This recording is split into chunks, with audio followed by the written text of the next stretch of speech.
Pak Budi, saya jadi penasaran nih sama Pak Budi nih. Katanya Pak Budi kan memang ex pecandu ya, mantan pecandu. Mungkin bisa cerita sedikit Pak Budi, kenapa? Awalnya seperti apa sih sampai bisa terjebak? Silakan. Terjebak sebagai penyalahguna ya, silakan. Tidak menyalahi persepsi teman-teman di luar sana juga kan. Jadi sebenarnya banyak penyebabnya orang itu menggunakan narkoba. Nah mungkin salah satunya saya ya karena pergaulan ya. Oke. Karena lingkar pergaulan saya yang itu saja setiap harinya ya saya juga pakai juga. Karena teman-teman saya juga rata pakai juga. Ya kalau ditanya kenapa saya bisa menggunakan narkoba ya mungkin karena pergaulan sih. Pergaulan ya, lingkungan ya. Oh, baik. Itu berapa lama? Saya menggunakan narkoba itu sejak 2007. 2007 sampai? 2017 akhirnya direhabilitasi. Ya. Direhabilitasinya terpaksa atau seperti apa nih? Sebenarnya sudah menjalani 5 kali rehabilitasi sebenarnya. 5 kali rehabilitasi, cuman dengan metode yang berbeda-beda tentunya di setiap rehabilitasi. Nah kemungkinan kemarin ngenanya mungkin di saat saya mengikuti rehabilitasi yang punya rehabilitasinya BNN. Jadi yang punya rehabilitasi itu BNN di mana, di Bogor. Di Lido. Jadi Balai Besar Rehabilitasi BNN RI gitu. Sebelumnya itu saya pernah menjalani rehabilitasi dengan metode-metode keagamaan pernah, metode yang berbasis masyarakat juga pernah. Cuman terakhir kalinya itu rehabilitasi di fasilitasnya BNN gitu dan gratis. Oke. Apa motivasi terbesar untuk pulih, Pak Budi? Hujatan dan stigma ya. Stigma masyarakat itu luar biasa saya rasakan sih selama saya menggunakan narkoba. Karena bukan hanya sekedar masyarakat, tapi mungkin dari internal keluarga juga sudah menstigma, apalagi masyarakat. Sedangkan keluarga sendiri sudah menstigma saya sebagai pecandu narkoba begini. Ya. Jadi dorongan-dorongan yang seperti itulah, dan syukurnya juga kawan-kawan di BNN karena begini, BNN itu bukan sekedar untuk menangkap orang saja. Banyak sebenarnya yang kita tahu BNN itu sekedar ada penangkapan narkoba ada. Sebenarnya itu bidang yang lain. Sebenarnya BNN itu juga merangkul para pecandu ini, salah satunya ya saya. Sampai sekarang, sampai detik ini saya masih dirangkul oleh BNN. Saya nggak tahu jikalau saya nggak bergabung di BNN, saya tidak tahu, karena benar yang dikatakan oleh Bapak Kepala BNN Provinsi tadi itu, pecandu narkoba itu tidak ada kata sembuh. Istilahnya pemulihan itu ibarat kita menaiki sepeda. Jika kamu berhenti mengayuh, maka kamu akan terjatuh. Nah, hal-hal demikianlah yang jadi pegangan gitu. Jadi di BNN itu sebenarnya rehabilitasinya itu luar biasa. Jadi bukan sekedar tangkap-menangkap, itu konteks yang berbeda. Tapi upaya BNN untuk merehabilitasi itu ya contohnya seperti saya. Saya sudah bisa produktif kembali. Itu Kika jadi penasaran nih Pak Budi, apa sih sebenarnya yang dirasakan ketika mengkonsumsi narkoba, dan narkoba jenis apa aja sih yang pernah dicoba oleh Pak Budi? Kalau narkoba yang beredar di Indonesia pernah saya coba semua. Kecuali tipe-tipe baru yang baru keluar kayak perasan pembalut wanita itu saya nggak pernah coba. Karena itu sebenarnya ada. Iya. Jadi metode mereka itu merebus pembalut wanita itu mereka minum. Nah, dapat di sana nge-fly mungkin saya nggak tahu. Tapi saya awalnya ya minum-minum dulu. Awalnya pas SMA itu ya minum-minum, akhirnya naik grade lagi, diajak pakai ganja, cimeng gitu. Dan setiap narkoba itu dia ada beda-beda cara nge-fly itu beda-beda. Jadi kalau ganja ya cara mabuknya beda-beda, reaksinya beda-beda gitu. Cuman saya lamanya itu di sabu ini. Sabu yang paling lama? Iya, sabu ini dari 2008 aktifnya. Dari 2008 sampai 2017 tadi. Wah, lama ya. 7 Februari 2017 lebih tepatnya. Wow. Jadi saya masuk Balai Besar Rehabilitasi Lido itu tanggal 7 Februari 2017. 7 Februari 2017. Jadi kalau ada di HP saya itu aplikasinya bagi kami yang mantan pecandu itu. Jadi setiap hari itu sudah berapa hari sih kita pulih itu. Oh. Nah, jadi kita di samping ulang tahun kelahiran juga sebenarnya ada ulang tahun pemulihan. Ulang tahun pemulihan. Supaya kedepannya ada tanggal 777 berikutnya. Wah, amin. Itu sebenarnya kami mantan pecandu itu hal-hal yang begitu itu sebenarnya sepele mungkin bagi orang lain, cuman dorong-dorongan untuk semakin menguatkan diri, apalagi teman-teman di BNN sangat support ya dalam masalah ini, karena kami dulu musuh mereka tapi mereka merangkul kami gitu. Jadi sekarang tugas kami ya mengingatkan teman-teman yang lain, karena mengingatkan orang lain sama juga halnya mengingatkan diri saya sendiri. Baik. Saya akan melarang orang lain menggunakan narkoba. Ya tentunya itu mengingatkan saya juga sebagai mantan pecandu narkoba. Kalau misalkan ada yang mengatakan, wah siapa kamu? Kamu kan nggak pernah ngerasain. Nah, saya pernah loh. Nah itu kadang teman-teman, karena sebenarnya banyak ada dokter, ada konselor, ada konselor adiksi. Nah, salah satunya saya di konselor adiksi ini, konselor yang beranjak dari mantan pecandu narkoba. Nah, itu kita punya sertifikat bahwa kami bisa juga melakukan asesmen gitu. Nah, kebanyakan di teman-teman yang masih menggunakan narkoba ini alasannya ya tadi itu. Kamu nggak akan tahu apa yang saya rasakan begitu. Jadi yang akan mengerti apa yang dia rasakan itu ya teman-teman mantan pecandu ini. Betul. Tapi sebenarnya begini, kita mau makan ikan, mau tahu rasanya kotoran itu nggak mesti kita makan kotoran itu kan. Nah, hal-hal demikian itu yang perlu kita beri pemahaman ke teman-teman yang masih aktif. Wah, baik. Baik kawan global, untuk Anda yang ingin bertanya boleh kami nantikan Anda di 087865110035 atau di 0813399960. Bisa juga melalui media sosial kami ya, di Facebook kami Global FM Lombok sampai tuntas nanti. Nah, mungkin ada yang ingin bertanya, silahkan saja kawan global. Kami nantikan Anda. Tadi sudah dijelaskan oleh Pak Budi. Wah, ternyata saya begini gitu ya. Motivasi terbesar saya ini. Dan ada yang telepon ya. Kita coba langsung sapa. Halo. Halo, selamat pagi. Selamat pagi, dengan Mbak siapa, Mbak? Baik, terima kasih. Mungkin bisa dicoba kembali ya. Sepertinya ada gangguan komunikasi. Bisa dicoba kembali kawan global di 087865110035. Atau bisa juga melalui 0813399960. Bisa juga melalui Facebook kami Global FM Lombok. Kita coba sapa kembali. Halo, selamat pagi. Selamat pagi, dengan Mas siapa, Mas? Iya, halo, selamat pagi. Saya Adit di Tanjung Karang. Adit di Tanjung Karang. Ya. Silakan. Ya, obrolan pagi ini segar sekali, segar dan sangat positif dan menarik, edukasi orang mantan pecandu memberikan testimoni bahwa memang narkoba ini seperti lumpur hidup gitu ya. Semakin kita bergerak, semakin kita tenggelam gitu. Jadi terima kasih atas testimoni yang seperti ini gitu.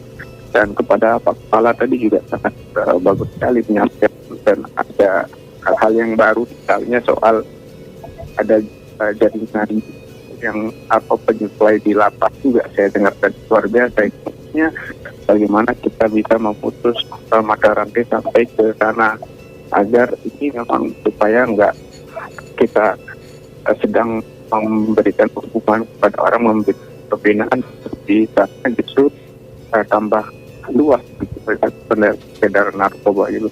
Bagaimana supaya kita bersama secara kolektif, BNN, kepolisian bersama masyarakat, agar ini bisa tuntas itu, dan apa yang bisa dilakukan oleh kami di masyarakat berkontribusi agar penyalahgunaan itu semakin sedikit dan bisa tuntas gitu Pak Kepala. Terima kasih. Selamat pagi. Baik, terima kasih. Selamat pagi menjelang siang. Untuk Pak Adit di Tanjung Karang, tanggapannya Pak Kepala, silakan. Tanjung Karang ini yang di Lampung apa di Lombok ada? Di Lombok ada. Oh, sorry. Saya kira sampai ke Lampung, waduh. Ya, Mas Adit, kita memang jajaran BNN dan jajaran kepolisian khususnya yang di lapangan dalam hal pemberantasan narkoba memang tidak akan pernah berhenti. Tadi saya sudah sampaikan di era COVID ini, termasuk kita juga menyasar terhadap jaringan-jaringan yang mungkin ada di dalam lapas ini yang sedang dilakukan oleh teman-teman dari Polres Mataram beserta Polda NTB.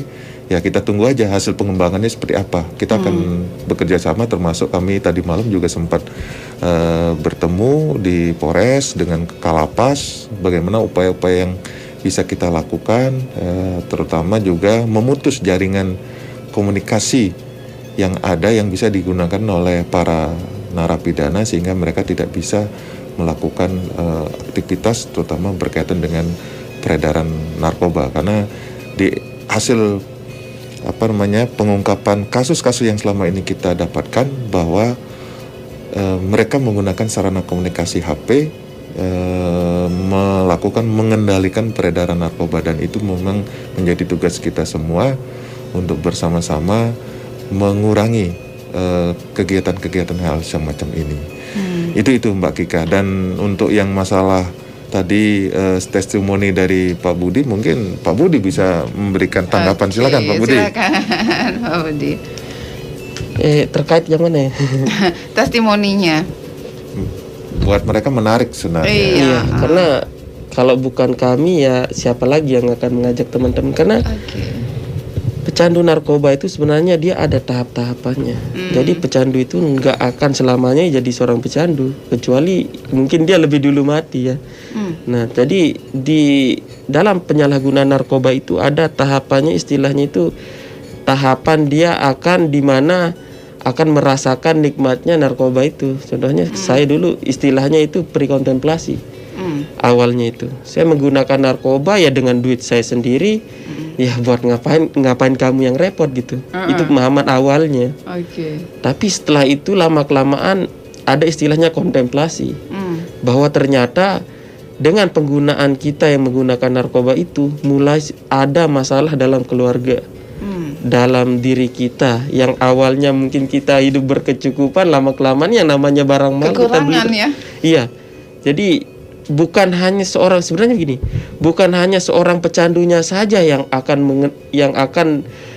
dapat dampaknya dari penggunaan narkoba ini, tapi keluarga juga akan mendapatkan dampaknya juga. Contohnya, ya kemungkinan dia akan banyak berbuat kebohongan di luar sana, dia akan banyak buat hutang piutang mungkin, dan itu pasti orang-orang akan mengadu ke keluarganya, itu salah satunya. Nah, maka dia mulai terbuka nih pikirannya nih, kok saya gini-gini terus. Nah, apalagi ditambah lagi nanti dengan stigma masyarakat. Karena yang namanya narkoba ini ya luar biasa di masyarakat sebenarnya. Cuman tetap ada gitu loh. Tetap ada ya. Cuman di sana nanti barulah dia akan ke tahapan persiapan, preparation istilahnya. Jadi dia akan mencari tahu sebenarnya gimana sih caranya untuk berhenti pakai narkoba ini. Ya karena mungkin siapa sih yang mau nggak makan 3-4 hari, nggak tidur pula 3-4 hari kan sakit sebenarnya. Sakit ya. Nah, jadi sebenarnya itu tugasnya kami, tugasnya kita, bukan sekedar BNN, tapi itu tugas orang kita tua. Semua, iya, dari keluarga yang paling dekat istilahnya. Jangan sekedar mengejas, mari bawa ke BNN. Karena yang kalau dia semakin ditekan itu, jadi watak pecandu itu semakin dia ditekan, ya dia akan semakin mencari teman-teman makainya dia. Karena awalnya dia menggunakan narkoba sekedar untuk happy, cari hiburan, cari kesenangan, malam minggu pakai narkoba. Tapi untuk di saat sedih pakai narkoba juga ujung-ujungnya. Di saat senang pakai narkoba, mau tahun baruan pakai narkoba. Sebenarnya itu berpola-pola yang demikian itu makin membuat kecanduan, ketagihan. Jadi istilahnya ada junkie weekend istilahnya. Awal-awalnya oke lah. Junkie weekend itu dia menggunakan narkoba di saat malam minggu. Tapi itu nanti akan berpola, bukan sekedar malam minggu saja, tapi setiap malam dia akan membutuhkan nanti, karena kebutuhan di badannya itu sudah tercap untuk menggunakan terus. Ya awal-awalnya memang demikian, tapi karena pengguna dan pecandu itu beda. Oke, sebenarnya Pak Budi, apa sih yang dirasakan ketika mereka sangat-sangat menginginkan narkoba, Pak Budi? Sebenarnya kalau di amfetamin atau metafetamin sabu ini sebenarnya tidak ada. Tidak ada. Cuman itu seperti sugesti atau trigger istilahnya di dalam dunia adiksi, dunia para pemakai narkoba itu. Jadi yang ada dampak kesakitannya itu dulu ada namanya putau. Nah, putau itu yang disuntik. Jadi sebenarnya narkoba ini ada beberapa cara penggunaannya. Ada yang diinjek, maksudnya disuntik. Ada yang di oral atau yang ditelan seperti ekstasi, obat-obatan tramadol kayak gitu. Dan ada juga yang di drug itu yang dibakar. Kayak ganja, rokok, penggunaannya seperti rokok gitu maksudnya. Yang dia sekedar mengambil asapnya saja. Nah jadi dulu orang menggunakan putau itu sakau.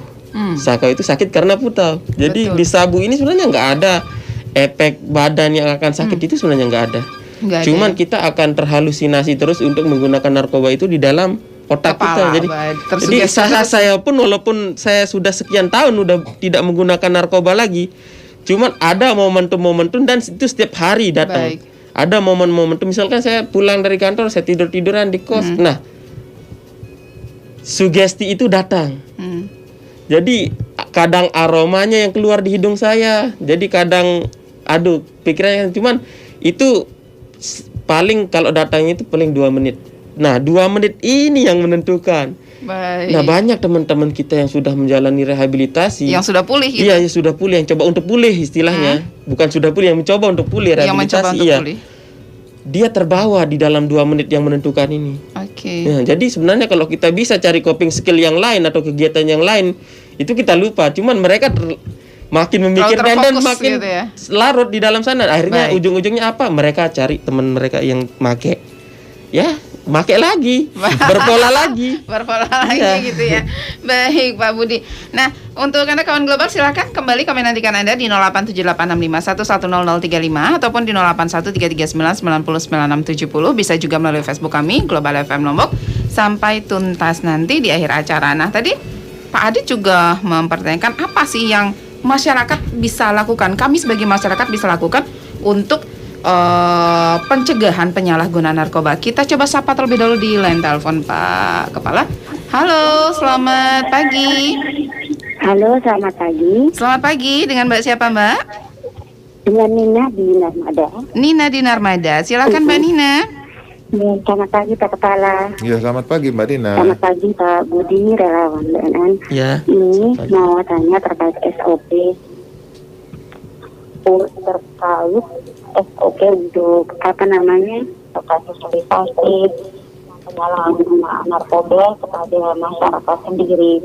Kan sekarang ini pada masa COVID tidak boleh berkerumun, tidak boleh, kebanyakan kita harus ada di rumah. Bagaimana dengan BNN? Apa langkah-langkah yang dilakukan?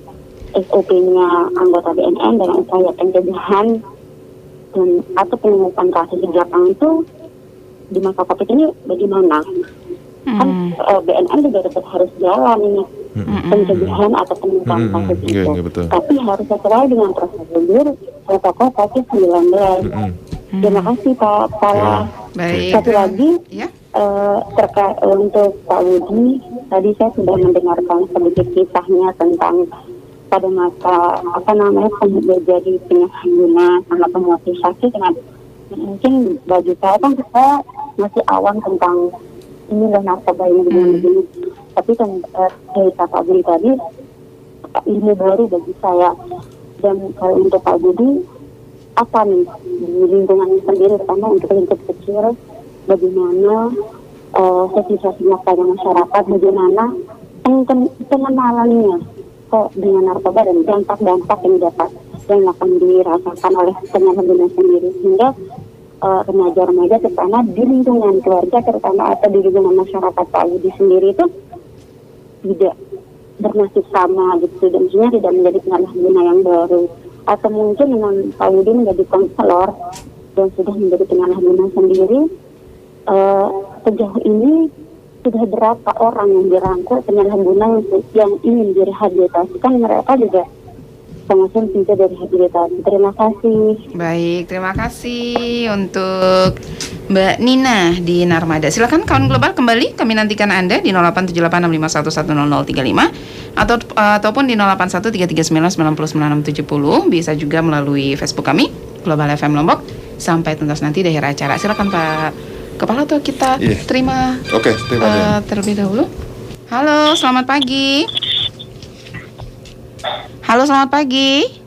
Selamat pagi. Selamat pagi, dengan siapa? Halo. Iya, halo, dengan siapa, Mas? Halo. Halo, dengan siapa? Iya, Mbak. Iya, dengan siapa? Iya, mau tanya nih. Dengan siapa dulu nih? Halo. Iya, halo, dengan siapa? Halo? Halo? Putus ya.